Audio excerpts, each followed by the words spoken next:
Everyone benefits every time they come to a different facility, especially being able to go through with a group of people.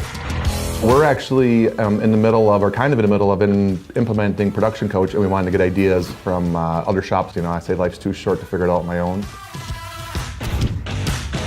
We agreed to host the factory tour because we think it's critically important to share information. So Production Coach tracks individual products through the shop. This is providing us the avenue to make sure that we're getting 100% of products built and delivered. But the most important part of any of these tours is the networking that goes on. And we all get to talk about, hey, I attack this problem this way, you attack it that way.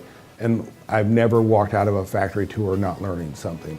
And we need to build this fraternity of people willing to share that information, and we're more than willing to participate in that.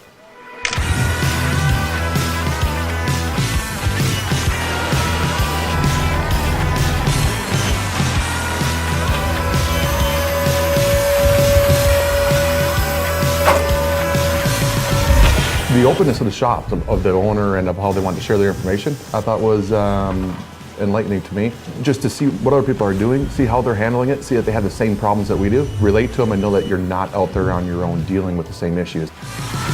The ability to see everything all together in an actual working environment really helps answer a lot of the questions quickly and easily as to, where is the benefit for them with software, and then also just for the management of the entire business.